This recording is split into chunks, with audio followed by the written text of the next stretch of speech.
खुशियाँ। सबसे पहले मैं अपनी माँ को प्रणाम करता हूँ। जैसा कि मैंने हर कथा में कहा है कि जब राम कथा होती है तो हनुमान किसी न किसी रूप में उस कथा में जरूर आते हैं। सीखिए न जरा इन देवी देवताओं से, हम कितने भाग्यशाली हैं महाराज कि इस कथा को सुनने आपको वो दिखाई नहीं दे रहे हैं, लेकिन मैं जानता हूं,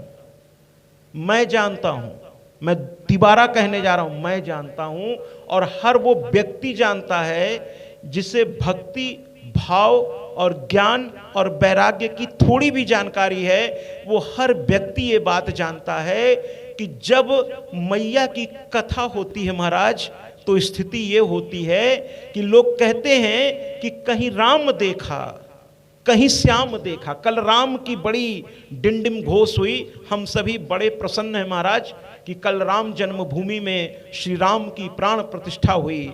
हम सभी भारतीय ओर से कहना चाहता हूं कि हम समस्त भारतीय इस बात से बहुत ही प्रसन्न हैं, बहुत ही खुश हैं, बहुत ही आह्लादित हैं कि मेरे राम जी आज मेरे घर आए, अपने घर आए। हम सब इस बात से बहुत खुश हैं महाराज।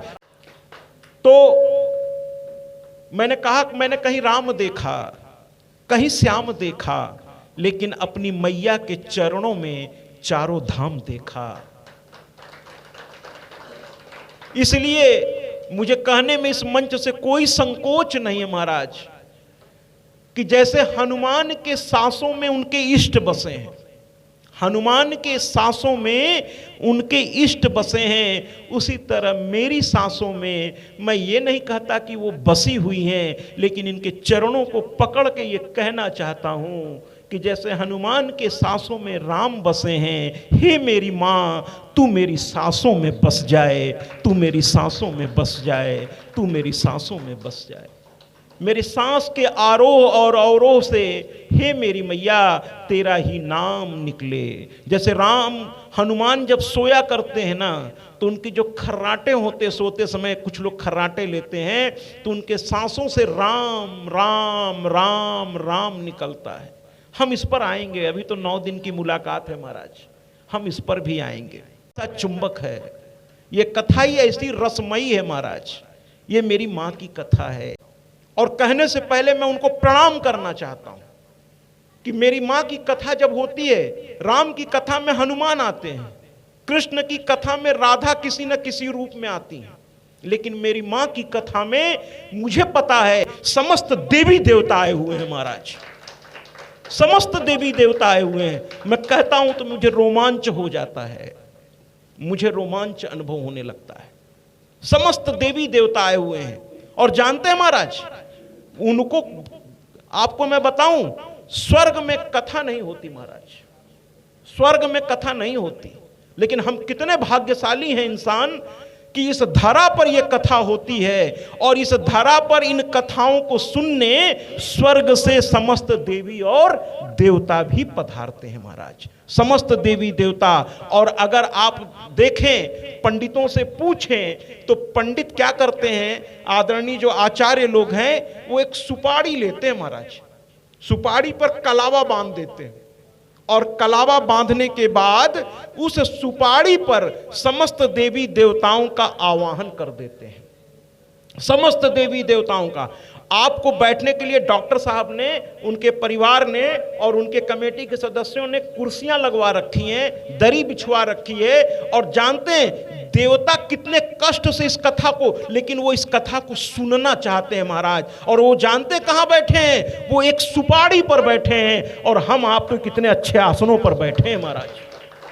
इस कथा की सुनने की लालसा उन्हें एक सुपारी पर बैठा दी है, लेकिन वो बैठना चाहते हैं उस सुपारी पर और कहते हैं मुझे मेरी माँ की कथा सुनाओ, क्योंकि ये माँ सिर्फ मेरी और आपकी माँ नहीं है महाराज, ये माँ सिर्फ मेरी और आपकी नहीं है, इसे देव माता कहते हैं महाराज, इसे देव माता कहते हैं, ये देवताओं की माँ है। इसीलिए मैं गर्व से कहता हूं और इस बात को मैं बड़े ही जोरदार तरीके से कहता हूं कि हम कथा सुनाते जग जननी जय मात की, हम कथा सुनाते जग जननी जय मात की, है ना। कोई राम देखा, कोई श्याम देखा, लेकिन मैं बार बार कहूंगा कि मैंने अपने माँ के चरणों में चारों धाम देखा। इसलिए हम सिर्फ और सिर्फ अपनी माँ की कथा सुनाते हैं। आइए इस 2 लाइन के गीत से मैं आपको बताना चाहता हूं कि मैं कौन सी कथा लेकर आपके सामने आया हूं। मैं आदि भवानी माँ दुर्गा की कथा सुनाता हूँ, पावन कथा सुनाता हूँ। मैं जन कल्याणी जग जननी की महिमा गाता हूँ, मैं कथा सुनाता हूँ। आज तुम्हें दुर्गा माँ के दर्शन करवाता हूँ, मैं दर्शन करवाता हूँ।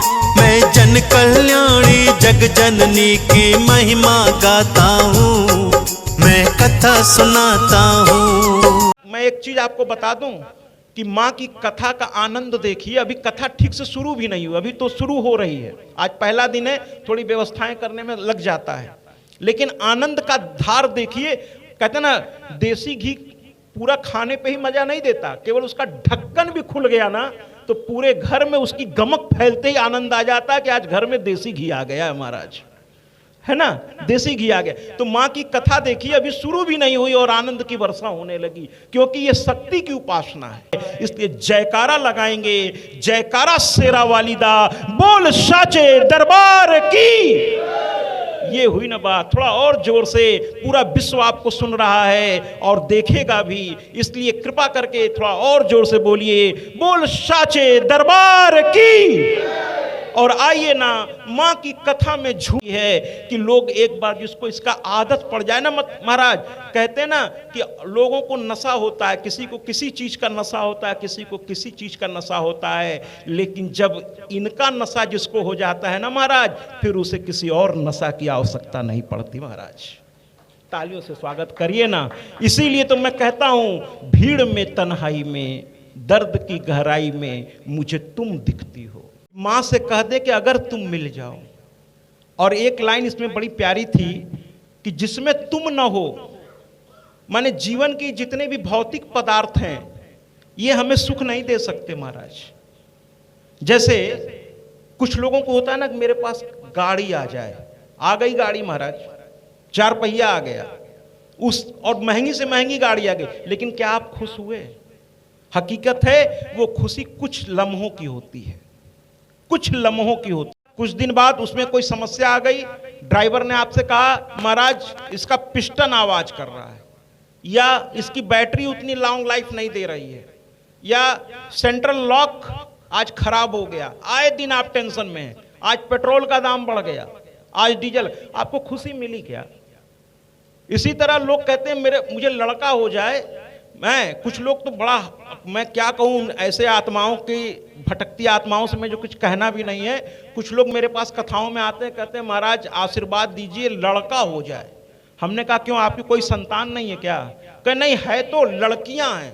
हमने कहा अच्छा, तो अब लड़कियों से नहीं, लड़का। लेकिन मैं अभी इतनी गहराई बातों में नहीं जाना चाहता, लेकिन मैं पूछना चाहता हूं आपसे, या जो लोग मेरी आवाज सुन रहे हैं, अपने दिलों पर हाथ रख करके पूछिए कि संतान होने के बाद से लेकर अब तक क्या वास्तव में आप खुश हैं? क्या संतानों की हर हरकत आपको अच्छी लग रही है?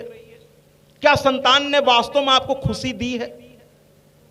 तो कार भी खुशी नहीं दे पाई, संतान भी नहीं दे पाई, नहीं दे पाएगी। कोई भी चीज ऐसी कर बैठेगी जो आपके मन के लायक नहीं है, या आपको लगता है ये गलत है, उसी दिन आपको अफसोस होगा। और किसी किसी दिन तो संतान इतना दुखी करती है अपने माँ बाप को कि माँ बाप के मुंह से निकल जाता है महाराज कि इससे तो अच्छा ये पैदा ही नहीं हुआ होता। तो जरा सोचिए ना कि संतान भी आपको सुख दे पाई क्या? अब आते हैं दौलत पर। दौलत से भी सुख मिलता है क्या? दौलत आपकी आवश्यकता है महाराज, मैं इससे इनकार नहीं करता। पैसा आवश्यकता है, लेकिन पैसा सुख है, यह समझना बहुत बड़ी भूल है जीवन की। तो सुख न तो पैसा प्राप्त करके है। मैं ये नहीं कहता पैसा मत कमाइए, कमाइए, लेकिन पैसे के पीछे इतना मत भागिए कि सारे रिश्ते नाते आप भूल जाइए।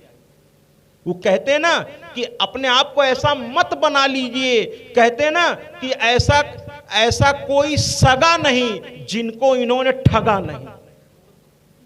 हाँ हाँ, ये संसार बड़ा विचित्र है महाराज। माने पैसे के पीछे भागते भागते आप ये भूल गए कि संसार में रिश्तों के महत्व पैसे से भी ज्यादा है महाराज। रहीमन फिर पोइए टूटे मुक्ताहार। रिश्तों को पकड़िए ना महाराज, रिश्तों को पकड़िए। पैसा तो ठीक है महाराज, कमाइए, कौन रोक रहा है आपको, लेकिन पैसा कमाने में अपने चरित्र को इतना मत बदल दीजिए कि लोग आपके बारे में कहें कि ऐसा कोई सगा नहीं जिनको इन्होंने ठगा नहीं। हाँ महाराज, आजकल तो बड़े बड़े, मैं तो अब क्या कहूं, मेरे शब्द कम पड़ रहे हैं, धर्म को भी लोगों ने व्यवसाय बना दिया है महाराज। और मैंने अपने इस 5 साल के इस कथा के जीवन में, अनुभव में मैंने ये देखा है कि धर्म में सबसे ज्यादा अधर्म हो रहा है। धर्म में सबसे ज्यादा अधर्म हो रहा है ना। आपको बताने में मुझे कोई संकोच नहीं है कि रावण को भी जब सीता का हरण करने की आवश्यकता हुई तो उसने कौन सा वेश चुना? संत का वेश। वो जानता था कि संत एक ऐसा वेश है जिस पर लोग आंख मूंद कर भरोसा करते हैं। इसलिए जब संत का चोला पहनिए ना महाराज, तो पहले अंदर से संत बनिए, तब इस चोला को ग्रहण कीजिए, वरना इस चोला पर आपका अधिकार नहीं है महाराज, नहीं है। इसीलिए मैं कहना चाहता हूं कि न दौलत सुख देती है महाराज, न औलाद सुख देती है। अगर सुख कोई देता है तो वो है आपका इष्ट। इष्ट माने आपका भगवान, चाहे वो ईश्वर के नाम से जान लीजिए, चाहे अल्लाह के नाम से जान लीजिए, चाहे गॉड के नाम से जान लीजिए, सबका मतलब एक ही है महाराज। गॉड में 3 शब्द हैं, GOD, और वो तीनों का मतलब भी ब्रह्मा, विष्णु, महेश। मैं इस पर आऊंगा बाद में, मैं इसको डिफाइन करूंगा आपको। चूंकि मैं 32 साल डायरेक्टर पद पे रहा हूं महाराज, मैं शिक्षा विभाग में डायरेक्टर पद पे रहा हूं 32 साल, और इसके साथ साथ मैं लेक्चरर था इंटर में हिंदी और संस्कृत का। मैं प्रिंसिपल पद पे रहा हूं, और पत्नी के गुजरने के बाद मैंने संसार का त्याग करके मां की कथा लेके मैं निकल पड़ा हूं, और मैं निःशुल्क कथा करता हूं। व्यक्तिगत व्यास के रूप में मैंने कभी किसी से 1 पैसा न मांगा है न लिया है। और मैं सिर्फ आपको बताना चाहता हूं कि एक ही बात मैंने हमेशा लोगों से कही है कि जो भी करिए दिल से करिए और निष्पाप होकर करिए। कठिन बहुत है ये काम, लेकिन एक जिस दिन आप सत्यमेव जयते की परिभाषा को समझ जाएंगे, उस दिन आपका जीवन सरल हो जाएगा महाराज। इसलिए दौलत के पीछे, औलाद के पीछे, बहुत सारे सामाजिक झमेलों के पीछे मत भागिए।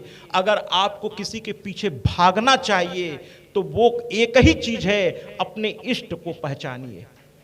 इष्ट को, माँ हमारी जितनी है उतनी आपकी भी है। इसीलिए आज माँ से एक बात कहने का दिल करता है, और क्या करता है जरा इसको भी सुन लीजिए। तो मैं माँ से मैं भी कहना चाहता हूँ, और उम्मीद है शायद आप भी माँ से आज ये कहना चाहेंगे। और क्या कहना चाहेंगे, आइए ना इस गीत के माध्यम से छोड़ेंगे न हम तेरा साथ, ओ मैया मरते तालियों के साथ।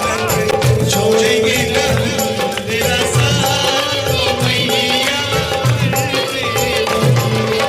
मरते दम नहीं, अगले जन्म तक, अगले जन्म, तालियों के साथ स्वागत करिए। जन्म तक, साल जन्म नहीं, जन्म जन्म तालियां बजाकर। निर्धन को धनवान बनाए, ऐसी तेरी माया, ऐसी तेरी माया।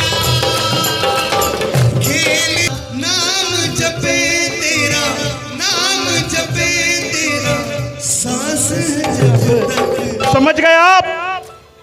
छोड़ेंगे न हम तेरा साथ, ओ मैया मरते दम तक। मां से जिद करना है आज कि छोड़ेंगे ना हम तेरा साथ, ओ मैया मरते दम तक। अच्छा, इतने पे शांत नहीं होना है। जैसे माँ बाप से छोटे बच्चे जिद करते हैं ना, तो जिद करना है आज, और आज जिद करेंगे माँ से। और क्या जिद करेंगे कि छोड़ेंगे ना हम तेरा साथ हो मैया मरते दम तक। अच्छा, बात यहीं खत्म नहीं हुई, मरते दम नहीं तो कहे, मैया ने पूछा फिर क्या, तो कहते हैं अगले जन्म तक। कहते हैं भैया हमारा आपका कॉन्ट्रैक्ट इतने तक का नहीं होगा, कृपया ध्यान से सुनिएगा। कहते हैं कि मरते दम तक, तो कहते हैं नहीं नहीं, केवल इतना नहीं, अगले जन्म तक। तो मैया ने कहा चलो ठीक है, अगले जन्म भी तुम्हारा हमारा साथ रहेगा। तो कहे नहीं मैया, अगले जन्म तक नहीं, 7 जन्म तक। देखिए लालच बढ़ता जा रहा है। पहले कहा मरते दम तक, छोड़ेंगे ना तेरा हम साथ। मैया ने कहा ठीक, तो कहे नहीं मैया इतने से पेट नहीं भरेगा, अगले जन्म तक। तो मैया ने फिर कह दिया ठीक, तो कहे नहीं मैया 7 जन्म तक। मैया ने कहा चलो ये भी दिया, 7 जन्म तक तेरे साथ रहूंगी। तो कहे नहीं मैया अब बहुत, कहते हैं ना बच्चों को जितना दीजिए बच्चों का मन और बढ़ता जाता है। अंत में कह दिया 7 जन्म भी पेट नहीं भरेगा मैया। तो मैया ने कहा फिर बोल कैसे तेरा मन भरेगा, तो कहा बस मैया जन्म जन्म तक, यानी जब जब इस ब्रह्मांड में मेरा जन्म चाहे जिस योनि में हो, लेकिन हमारा संबंध हमेशा सिर्फ और सिर्फ तुमसे हो, इसके अलावा किसी और से न हो। आइए जयकारा लगाएं, जयकारा शेरा वालिदा बोल साचे दरबार की। आइए अब मुख्य कथा में हम लोग प्रवेश करें। आइए देखते हैं, ब्रह्मा जी का दरबार लगा हुआ है। आदरणीय ब्रह्मा परमपिता रचयिता अपने आसन पर विराजमान है। सामने 1-2 व्यक्ति नहीं है महाराज, 88,000, 1-2 नहीं है, 88,000 सौनकादिक ऋषि वहां बैठे हुए हैं। बैठे नहीं है बल्कि खड़े हैं, खड़े हैं और हाथ जोड़े खड़े हैं। किसके सामने? ब्रह्मा जी के सामने। ब्रह्मा जी उन्हें देख रहे हैं, खड़े हैं 88,000 सौनकादिक ऋषि। और सबसे बड़ी आश्चर्य की बात क्या है, जोड़े खड़े हैं। अब देख लीजिए महाराज, मैं यहां से थोड़ा कुछ कठोर शब्द तो क्या कहूं, लेकिन कुछ कठोर शब्द मैं बोलूंगा। और नहीं वो उस तरह का नहीं, निश्चिंत रहिए। कठोर शब्द मैं ये बोलूंगा कि अक्सर जब दुख पड़ता है तो हम लोग तुरंत कहने में 1 सेकंड नहीं लगता है कि भगवान की यही इच्छा थी, है ना। शायद लगता है गीता को हम लोग समझ नहीं पाए। तो प्रारंभ होने जा रहा था तो 2 लोग भगवान कृष्ण के पास गए, कृष्ण और अर्जुन और दुर्योधन। हर बात का बहुत दूर तक मतलब होता है, जरा समझने का। कथाएं सिर्फ कथा नहीं होती महाराज, एक था राजा एक थी रानी, दोनों मर गए, खत्म कहानी। कथाओं का मतलब सिर्फ इतना नहीं होता, कथाएं बहुत कुछ समझाती हैं हमको आपको। और अर्जुन जो है भगवान के चरणों के पास बैठ गए, भगवान उसमें सो रहे थे। भगवान कृष्ण जो है विश्राम करते करते उनको झपकी आ गई थी, और उसी समय अर्जुन पहुंचे और दुर्योधन पहुंचे उनसे मदद मांगने। अब आप जरा समझ लीजिए कि भगवान से मदद मांगिए तो भगवान कहते क्या है। अर्जुन भी पहुंच गए, दुर्योधन भी पहुंच गए। दुर्योधन थोड़ा अहंकारी प्रवृत्ति का था, कुछ लोग बड़े अहंकारी प्रवृत्ति को होते हैं, है ना, अपने ही अकड़ में रहते हैं महाराज। पता नहीं उनको किस बात की अकड़ होती है, आज तक मैं समझ नहीं पाया। क्योंकि सबसे ज्यादा अकड़ा तो मुर्दा होता है महाराज, जो अपनी शक्ति से अपनी अंगुली भी नहीं हिला सकता, सबसे ज्यादा अकड़ा तो वही होता है। और मुझे लगता है कि वास्तव में जिसमें शक्ति होती है वो तो विनम्र होता है महाराज, उसे अकड़ने की आवश्यकता ही नहीं पड़ती। अकड़ता वही जो कमजोर होता है, कमजोर व्यक्ति ही अकड़ करके अपनी कमजोरी छुपाने का प्रयास करता है। तो दुर्योधन अकड़ के भगवान के चरणों के पास नहीं बैठा, वो कह रहे हम इनके पैर के पास थोड़ी बैठेंगे, ये यदुवंशी हैं, मैं क्षत्रिय हूं, ये तो यदुवंशी हैं, यादव कुल के हैं ये, है ना, तो इनके चरणों के पास मैं थोड़ी बैठा, मैं इनको भगवान भगवान नहीं मानता। तो वो जाके सिरहाने, मतलब देखिए मदद भी लेने आया है, और अहंकार की सीमा देखिए कि सर के पास जाके बैठ गया, कुर्सी लगा के वहां बैठ गया। अर्जुन तो भगवान मानते थे, उन्हें सखा भी मानते थे, वो चरणों के पास बैठ गए। और याद रखिएगा, जीवन में कोई व्यक्ति अगर आपसे झुक के बात करे, सुनिएगा मेरी बात को, जहां तक मेरी आवाज जा रही है सुन लीजिए, कि अगर कोई व्यक्ति झुक कर विनम्र होकर बात करे तो याद रखिएगा वो कमजोर नहीं है, हकीकत ये है कि वो आपसे भी ज्यादा ताकतवर है, इसलिए वो अपनी बड़प्पन को दिखाते हुए आपके सामने झुक रहा है। कमजोरी, झुकना कमजोरों की निशानी नहीं होती महाराज, ये उसकी विनम्रता है, ये उसकी विनम्रता है, ये उसकी शिक्षा है ना। आप सारे देवताओं को देख लीजिए, बड़े ही विनम्रता से बात करते हैं एक दूसरे से, और जबकि शक्ति इतनी प्रचंड है उनके अंदर कि केवल उनकी बरौनी हिल जाए ना महाराज तो पता नहीं कहां से क्या हो जाए, केवल बरौनी हिल जाए तो बहुत कुछ हो जाए, हाथ हिलाने को तो जरूरत ही नहीं उनको। लेकिन विनम्रता देखिए महाराज। तो अर्जुन बैठ गए पैर के पास, और भगवान की जब आंखें खुली तो आंख जब खुलती है तो आदमी किधर की ओर देखेगा, या तो सामने देखेगा और या ऐसे ही देखेगा ना महाराज। इसीलिए मैंने कहा था नीचे बैठने के लिए, है ना, कि जिनको जगह मिले और जिनको कोई दिक्कत ना हो, क्योंकि जब आदमी देखता है तो पहले उसकी नजर किधर जाएगी। तो उन्होंने, भगवान ने देखा तो सामने उनको अर्जुन दिख गए, और जैसे अर्जुन दिखे तो भगवान प्रसन्न हो गए।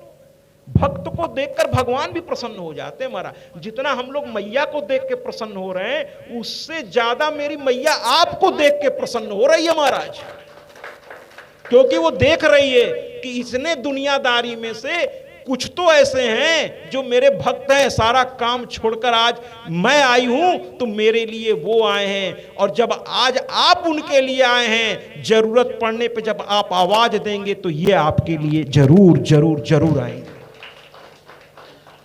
लेकिन अगर आप ही इनके लिए नहीं आएंगे तो फिर इनसे आप उम्मीद कैसे करते हैं महाराज कि ये आपके लिए आएंगे, है ना।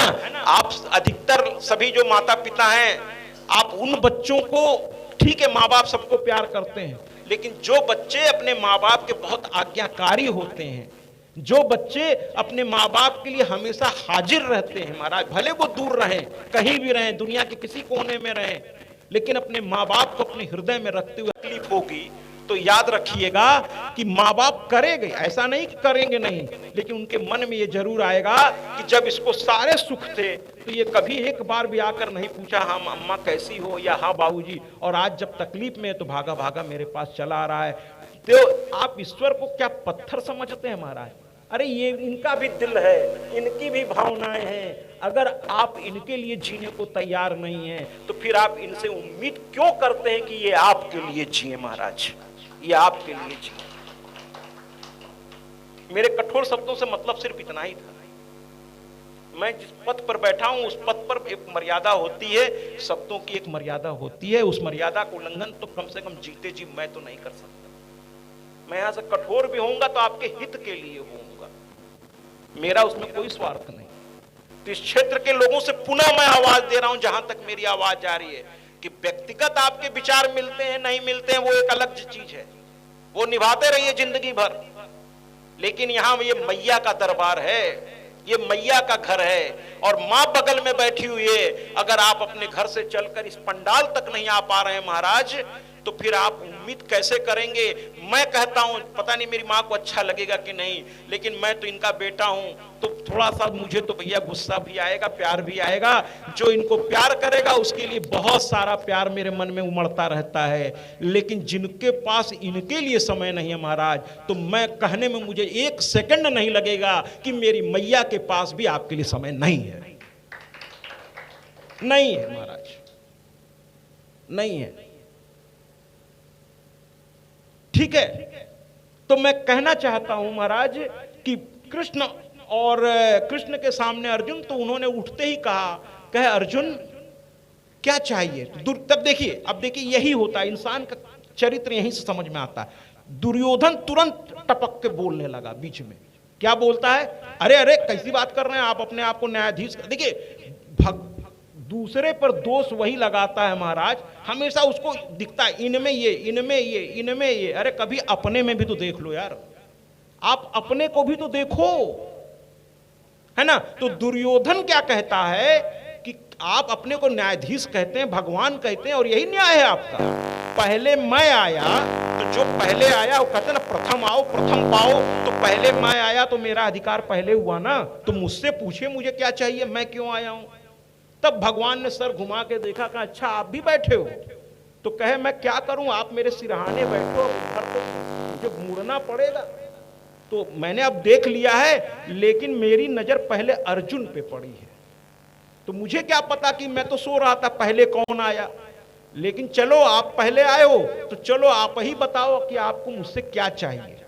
तो कहता है दुर्योधन कि युद्ध होने जा रहा है, महाभारत का सबसे बड़ा युद्ध इतिहास में लिखा जाएगा, उसमें आप अपनी भूमिका देखिए। भगवान से लोग ऐसे बात, कुछ लोग ऐसे भी बात करते हैं, माने जब रबड़ी मलाई मिल रही थी तब एक दिन भी शायद न कहे होंगे कि भगवान ये तेरी कृपा है, लेकिन जब नमक रोटी पे मामला आ गया तो कहें बस यही आज दिए हो खाने को, यही हो तुम, रोज अगरबत्ती, अरे बाप रे बाप कितना बड़ा आसान करते हैं आप, रोज नहा के अगरबत्ती दिखा देते हैं, अरे बाप रे बाप हैं। अब तो कुबेर का खजाना सीधे भगवान को लाके आपको दे देना चाहिए। अरे महाराज यहां हजारों वर्ष तक देवता तपस्या करते हैं, 10,000 वर्ष तक ब्रह्मा जी ने तपस्या की, तब उनको इस संसार की रचना की ताकत प्राप्त हुई। भगवान विष्णु ने 20,000 वर्ष तक, अब आप तुरंत, आप में से कुछ बहुत समझदार लोग होंगे तो कहेंगे महाराज इतनी तो हमारी उम्र नहीं है कि 20,000 वर्ष, यहां तो 100 वर्ष भी टिकना मुश्किल है। अरे कैसे टिकेंगे, साधना करना नहीं है, साधना करना नहीं है, भोजन में स्पष्टता नहीं है आपके, भोजन में पवित्रता नहीं है आपके, आचरण में भी वही हालात है महाराज। मैं किसी एक व्यक्ति की बात नहीं कर रहा हूं, पूरे समाज की बात कर रहा हूं। तो कैसे 100 वर्ष का जीवन होगा महाराज, साधना नहीं है ना, केवल भोग है, भोग आप करना चाहते हैं, साधना तो करना नहीं चाहते, तो जीवन कहां 100 वर्ष का होगा। साधना से जीवन में बात आती है। तो कुल मिलाकर के दुर्योधन ने कहा कि हमको मदद चाहिए आपकी। भगवान ने कहा चलो अब दरवाजे मेरे आए हो तो खाली हाथ तो नहीं लौटाएंगे, कैसी मदद चाहिए। कहे महाभारत के युद्ध में अपनी भूमिका स्पष्ट करिए, आप किसका साथ देंगे। भगवान ने कहा जो मांगेगा मैं, मुझे भगवान लोग इसीलिए कहते हैं जो मांगेगा मैं उसको दूंगा, लेकिन उसके भाव और उसके कर्म और उसकी योग्यता के अनुसार दूंगा, उसके भाव उसके कर्म और उसकी योग्यता के अनुसार ही दूंगा। भगवान न्यायप्रिय है, समझ लीजिए आप। तो कुल मिलाकर दुर्योधन ने कहा कि मुझे युद्ध में आपकी मदद चाहिए। भगवान ने कहा देखो दो चीज है, एक है मेरी सेना और एक हूं मैं, तुम्हें इन दोनों में से क्या चाहिए। मेरी सेना तुम्हारे लिए युद्ध करेगी, तुम जिसको कहोगे उसके लिए वो मरने मारने को तैयार हो जाएगी, क्योंकि वो तुम्हारे अधीन होगी, भला बुरा तुम्हें सोचना है। अब इसको बड़ी बात समझिएगा, भगवान आपको सब दे देता है, यानी आपको बुद्धि भी दिया है, आपको दोनों हाथ पैर दी, माने आपको सारी ताकत सारी शक्ति दी, आप जो चाहो वो कर सकते हो आप। अब उसका सही इस्तेमाल आप कर रहे हो या गलत कर रहे हो वो आपके ऊपर है, भगवान का उसमें कोई दोष नहीं है। तो भगवान ने कहा मेरी सेना तुम्हारे अधीन रहेगी और तुम जो चाहोगे वही करेगी, लेकिन उसकी जिम्मेदारी तुम्हारी होगी। और अगर तुम मुझको मांगते हो तो मैं सिर्फ तुम्हारे रास्ते को दिखा तो सकता हूं, लेकिन तुम्हारे लिए करूंगा कुछ नहीं। मैं पथ प्रदर्शक हूं, मैं तुम्हें रास्ता दिखा सकता हूं, चलना तुमको पड़ेगा। बोलो क्या चाहते हो, मेरा पथ प्रदर्शन चाहते हो या मेरी ताकत से तुम अपना काम निकालना चाहते हो, दोनों में से जो चाहिए चुन लो। दुर्योधन ने कहा खाली आप रास्ता दिखाओगे उसका मैं क्या करूंगा। दुर्योधन की सोच देखिए, वो कहा नहीं सेना दे दीजिए उससे मैं युद्ध कर लूंगा। भगवान मुस्कुरा दिए, कहे बस। कहे अर्जुन तुम्हें क्या चाहिए, कहे नहीं हमको आपकी सेना नहीं चाहिए। अर्जुन भक्त था, उसने कहा मुझे सिर्फ आप चाहिए, क्योंकि आपका दिशा निर्देश ही मेरे जीवन की सफलता की सबसे बड़ी कुंजी है, इसलिए मैं आपके दिशा निर्देश में रहना चाहता हूं, बाकी मैं स्वयं करूंगा, बस आपका हाथ मेरे सर पर होना चाहिए। तो भक्त में यही है, भगवान से वो पैसा नहीं मांगता, भगवान से वो दौलत नहीं मांगता, भगवान से वो संतान नहीं मांगता। आज के बाद जरा मंदिर जाइएगा महाराज तो मांगने की आदत छोड़ दीजिए। अगर आप माँ बाप हैं तो आपको इसका एहसास होगा कि जो बच्चा आए दिन आके आपसे डिमांड करेगा आज ये दे दो आज वो दे दो, आप भी उसे एक दिन चिढ़ जाएंगे। कि जब देखो इसको दे दो दे दो दे दो दे दो दे दो दे दो, है ना। इस पर एक छोटा सा हास्य विनोद मुझे पता, एक मन कर रहा आप तक पहुंचा दूं कि एक बार एक भक्त गया तो देखा एक भगवान अपने मंदिर में बड़े उदास बैठे थे। भक्त ने कहा महाराज आप और उदास, कहें क्या करूं, सुबह से आज शाम हो गई लेकिन एक भक्त नहीं आया जिससे मुझे मिलकर प्रसन्नता हो। तो वो भक्त कहा कैसी बात आप कर रहे हैं, अरे महाराज सुबह से शाम आपके यहाँ लाइन लगी हुई है, लाखों रुपए के वहां प्रसाद बिक गए, लाखों रुपया के वहां नारियल और चुनरी बिक गई, और आप कहते हैं सुबह से कोई भक्त ही नहीं आया। अरे आपके यहाँ लाइन लगी हुई है महाराज, लोग लगातार आ रहे हैं दर्शन करने, और आप कह रहे हैं सुबह से कोई भक्त नहीं है। मैंने भगवान भी झूठ बोलने लगे महाराज, आप कह रहे हैं सुबह से कोई भक्त ही नहीं आया, भगवान भी झूठ बोल रहा है।